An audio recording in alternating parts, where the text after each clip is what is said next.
আসসালামু আলাইকুম এভরিওয়ান। আশা করি সকলে ভালো আছেন। তো আজকে আমি ১০ থেকে ১২টির মতো কাজ নিয়ে আপনাদের মাঝে এসেছি। এই ১০ থেকে ১২টির মতো কাজ যদি আমরা সকলেই করি, ইনশাআল্লাহ আমাদের জীবন ১৮০ ডিগ্রির মতো ঘুরে যেতে পারে। তো ১ম কাজটি হচ্ছে আমরা সময় মতো নামাজ আদায় করব। দ্বিতীয় কাজটি হচ্ছে প্রত্যেক নামাজের পর আমরা আয়াতুল কুরসি পাঠ করব ইনশাআল্লাহ।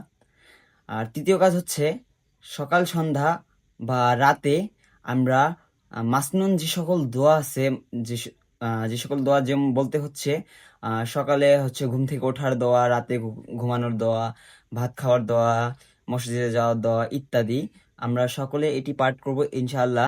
আহ, প্রত্যেক দিন কিছু অংশ হলেও আমরা কুরআন শরীফ তিলাওয়াত করব ইনশাআল্লাহ। ৫ নাম্বার হচ্ছে ইশরাকের নামাজ পড়বো আমরা। ইশরাকের নামাজের ফজিলত অনেক বেশি, তাই আমরা ইশরাকের নামাজ প্রত্যেকটা দিন পড়বো। তো ইনশাল্লাহ ইশরাকের নামাজ নিয়ে আমি একটি ভিডিও নিয়ে আসবো ইনশাল্লাহ। তো ৬ নাম্বার হচ্ছে বিতেরের নামাজ। আমরা বিতেরের নামাজ কখনো আমরা বাদ দিব না। বিতেরের নামাজ আমরা সকলেই পড়বো ইনশাল্লাহ। ৭ নাম্বার হচ্ছে জুমার দিন সূরা কাহাফ, অর্থাৎ জুমার দিন আমরা প্রত্যেকে সূরা কাহাফ পড়বো।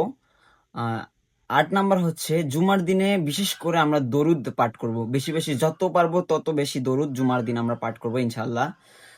রাতের শেষ অংশে আমরা হচ্ছে কান্নাকাটি করব, আল্লাহর কাছে দোয়া করব যেন আমাদের আল্লাহ মাফ করে দেন, আমাদের হচ্ছে গুনাহগুলোকে মাফ করে দেন আল্লাহ, আমাদের ৫ ওয়াক্ত নামাজ পড়ার তৌফিক দেন।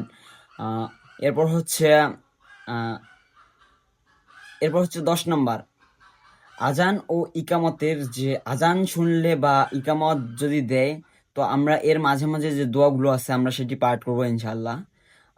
তারপর হচ্ছে ১১ নম্বর হচ্ছে পিতামাতার আনুগত্য করবো, অবশ্যই আমরা পিতামাতার কথা মতো চলবো ইনশাল্লাহ। ১২ নম্বর যেটা শেষ কাজটি হচ্ছে সদকা করব, যত পারি বেশি বেশি করে সদকা করব ইনশাল্লাহ। আপনারা সকলেই এই ১২টি কাজ যদি করেন ইনশাল্লাহ আমাদের জীবনের ১৮০ ডিগ্রি মোড় ঘুরবে ইনশাল্লাহ। আসসালামু আলাইকুম এভরিওয়ান।